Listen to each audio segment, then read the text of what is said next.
سلام كبرات خطاتلتي قيمة ثانيحكم نلومي زخر مبل عزرت عمت ملس زيناوي منسي تقراي ورشا ملس زيناوي تلابيسو نلعلون تقراي إجامو كوازا أوعي تقريب الله بغلاي بركد ما حركات فترو أب معقوبي تمزابلتي مبسحو أب مغلب زقات محيال زناب أب معقوبة سبعة كاري زركبو لعلي سبعة كنداتا تمزابلتي كم زعانو تقريسو لهم ፖለቲካ ቁልውላው ኢትዮጵያ ዝምልከት ብሔራዊ ምክክር ኮሚሽን ሃገርና በአርማጌዶን ዘምርሕ ኢሕገ መንግስታዊ ጉጅለ ክብል ካብ ትግራይ ከም ዝተነፀገ ዝገልጽ ሓበሬታ ወታደራዊ ምዕባለታት ብርክት ዝበሉ ኣባላት ሰራዊት ምክልኻል ኢትዮጵያ ምስ ዕጥቆም ንሰራዊት ምክልኻል ትግራይ ኢዶም ከም ዝሃቡ ዝገልጽ ሓበሬታን ኣብ መንጎ መንግስቲ የመንን ዕጡዋን ሕትን ዝካየድ ዘሎ ደማውግ ተጋዲዱ ከም ዘሎ ዝገልጽ ሓበሬታ ዝርዝሮም ሒዝና ኣለና ሰሙዳታ ጸኒሕኩም ክትከታተሉ ንዕድመኩም መንእሰይ ትግራይ ክብርን ውርሻን መለስ ዜናዊ ተላቢሶም ንምርጋጽ ህልውና ሉዓላውነት ትግራይን እጃሞም ክዋጹ ይግባእ ተባሂሉ መበል 12 ዓመት ዝኸሪ ዕለተ መስዋዕቲ ተጋዳላይ መለስ ዜናዊ ክብርታት ኣስተምህሮ መለስን ምሕላው ህልውና ሉዓላውነትን መሰል ዓርሰ ውሳነን ብዝብል መሪ ሓሳብ ምስ መንእሰይ ከተማ መቐለ መድረኽ ዝተተኻይዱሎ እቲ መድረኽ ብምትሕብባር ኣካዳሚ ኣመራርሓ መለስ ዜናዊ ምምሕዳር ከተማ መቐለ ኮሚሽን ሓርበኛታት ትግራይ ኤጀንሲ መራኸብቲ ሓፋሽ ትግራይ ተኻድዩ ኣብቲ መድረኽ መልእኽቲ ዘመሓላለፈ ዳይሬክተር ኣካዳሚ ኣመራርሓ መለስ ዜናዊ ፕሮፌሰር ክንፈ ኣብርሃም ዝኽሪ መለስ ካብ ሓደ ነሓሰ ጀሚሩ ብዝተፈላለዩ ምድላዋት ይግበር ከም ዘሎ ገሊጹ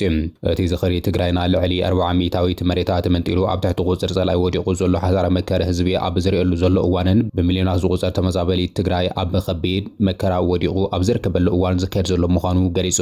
ህዝቢ ኣብ ልዕሊ ጸገሙ ካልእ ጉድኣት ከይበጽሑ ድማ ካብ ማህፀን ትግራይ ወፂኦም ብገንዘብ ዝተገዙ ተጋሩ ይሰርሑ ኣለው ዝበለ ክንፈ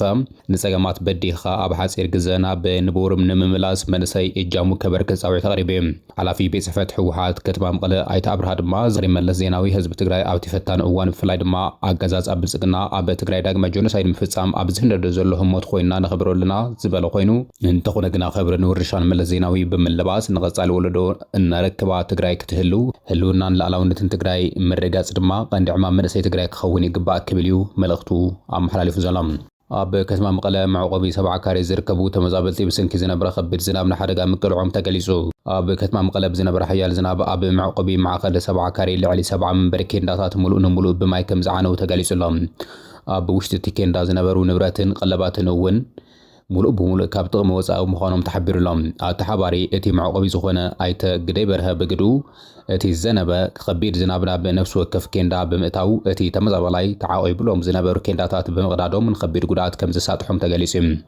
ብስንኪ እዚ ድማ እቶም ተመዛበልቲ ዘለዎም ንብረት ክበላሾ እቲ ንዓመታት እቲ ንመዓልታት መናብሮ ዝጥቀመሉ ዝነበሩ ናይ ምግቢ ሕርፁን ካልኦት ቀረባትን እውን ካብ ጥቕሚ ወፃኢ ክኸውን ከም ዝኽኣለ እዩ ተጠቒሱ ዘሎ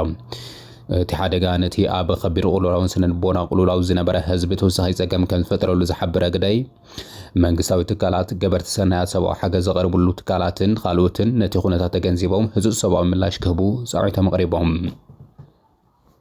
ውክልና ህዝቢ ዘይብሉ ብሔራዊ ምክክር ኮሚሽን ዝተሰየመ ኢሕገ መንግስታዊ ጉጅለ ንዝሃገርና ብምሉእ ጥፋኣት ወይ ድማ ኣርማጌዶን ዘምርሕ ተግባር እናፈጸመ ከም ዝርከብ ምክትል ሓላፊ ቢሮ ጉዳያት ኮሙኒኬሽን ኣይተ ጸጋዝ ኣብ ካሳ ገሊጹ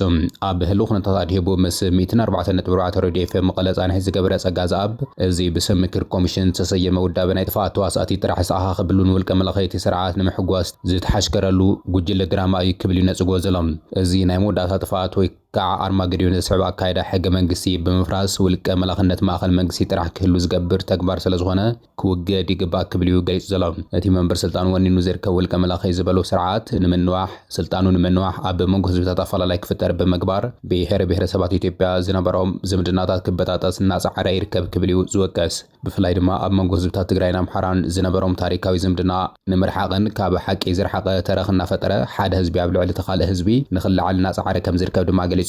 ኣብቲ ብሽም ብሔራዊ ምክክር ኮሚሽን ዝተሰሚዕ ሕገ መንግስታዊ ጉጅለ ዘለዎ ተወከልቲ ህዝቢና ባህልቱ እውን ንውልቀ ረብሖምን ንድሌት እቲ መለኽን ኢሎም ደው ዝበሉ ተሓሽከርቲ እምበር ናይ ዝኾነ ብሔር ውክልና የብሎምን ክብል እዩ ኣይተጸጋዝ ኣብ ወሲኹ ዝሓበረ ብርክት ዝበሉ ኣባላት ሰራዊት ምክልኻል ኢትዮጵያ ምስ ዕጥቆም ንሰራዊት ምክልኻል ትግራይ ኢዶም ከም ዝሃቡ ተገሊጹ እቶም ኣብ ምስሊ እትሪእዎም ዘለኹም ኣባላት ሰራዊት ምክልኻል ኢትዮጵያ ምስ ዕጥቆም ንሰራዊት ምክልኻል ትግራይ ኢዶም ዝሃቡ ምዃኖም ተገሊጾም ኣብ ግንባር ደው ተሰሊፎም ንረብሓ ስልጣን ብልጽግና ክብሉ መስዋዕቲ መስዋዕቲ ክኸፍሉ ተሰሊፎም ዝነበሩ እዞም መናእሰይ ምእንተ ኢትዮጵያ እምበር ምእንተ ሓደ ውልቀ ስልጣን ክንብል እንኸፍሉ መስዋዕቲ የለን ብምባል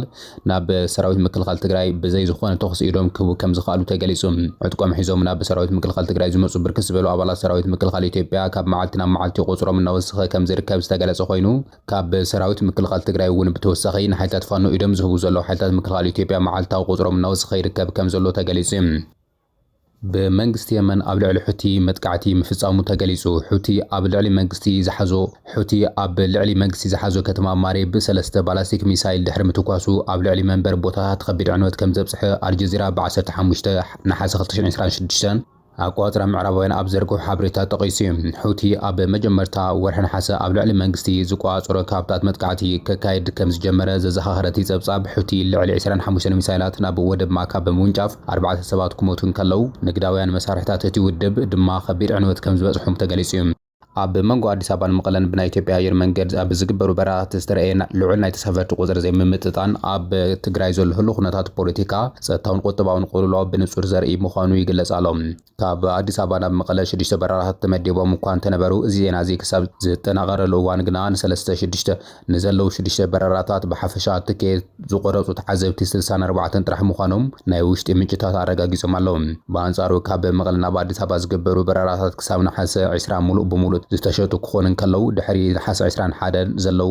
መዓልትታት እውን ብቁልጡፍ ይመልኡ ከም ዘለው ተገሊጹ። ካብ ኣዲስ ኣበባ ናብቲ ክልል ዝኸይድ ሰብ ቁጽሪ ባዶ ክበሃል ኣብ ዝኽእል ደረጃ ወሪቑ ከም ዘሎ ድማ ተገሊጹ።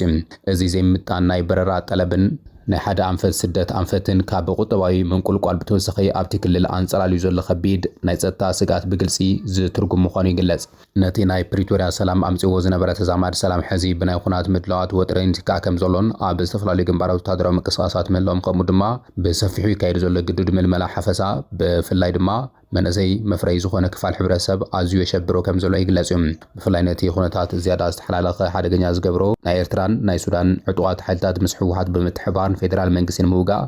ምስ ሙሉእ ዕጥቆም ናብቲ ክልል ምእተዎምን ነዚ ሓድሽ ናይ ምትሕባር ግንባር ኣቦ ወንበር ሕወሓት ዶክተር ደብረጽዮን ገብረሚካኤል መንጀሩን ብኣደባባይ ምእማኖም እቶም ናይ ወፃኢ ሓይልታት እውን ኣብቲ ክልል ብጭቡጥ መርኣዮም ነባሪ እቲ ክልል ዳግማይ ናብ ዘይወፀሉ ናይ ኩናት ዕንክሊል ይእትዎ ከም ዘሎ ርግፀኛ ክኸውን ገይርዎ ከም ዘሎ ድማ ተገሊጹ። جوار محمد نودكت سرعات أبي أحمد تنكي زبالهم 3 ጉዳያት ኣካፊሉ እቲ ሓደ ቁጠባዊ ውድቀት እንትኸውን እቲ ካልኣይ ጌጋ ኳሊጉላ ዝበለ ኮይኑ ሳልሳይ ድማ ጸቕጢ ደንበ ተቆሞ ቀሚጡሎም ንቁጠባ 50 ሚታዊ ግደ ዝሃበ ኮይኑ ንጌጋ ካሊጉላ 30 እቲ ዝተረፈ 20 ሚታዊት ድማ ንጸቕጢ ደንበ ተቆሞ መዲብዎሎም እዚ ካብ ዛረብ ጸኒሑ እዩ እስማዕ ማዕየ ምናልባት እውን 50 40 10 ሚታዊት እንተዝኸውን ዝበለጸ እዩ ዝብል እምነት ኣለኒ ኣነ ንጀዋርን ብኸምኡ ቁጽሪ ኣይንጸውዕን ንስኻትኩም እውን ናይ ባዕልኩም ቁጽሪ ክትህቡ ትኽእልኹም ክትጋገዩ ትኽእሉ ክብደቱ እንተዘባሪቕኩም ጥራሕ እዩ ቁጠባ ዝዓበየ ግደ ይወስድ ጌጋ ካሊጉላ ድማ ይስዕብ ኢሉ በአጋጣሚ ቁጠባን ፖለቲካ ፍልልዩ ስለዘድልየ እምበር ንውድቀት ስርዓት 90 ሚታዊት ግደ ዝወስድ ባዕሉ ካሊጉላ እዩ ቁጠባ ናብ ገደል ዘእትወውን ብጌጋ ካሊጉላ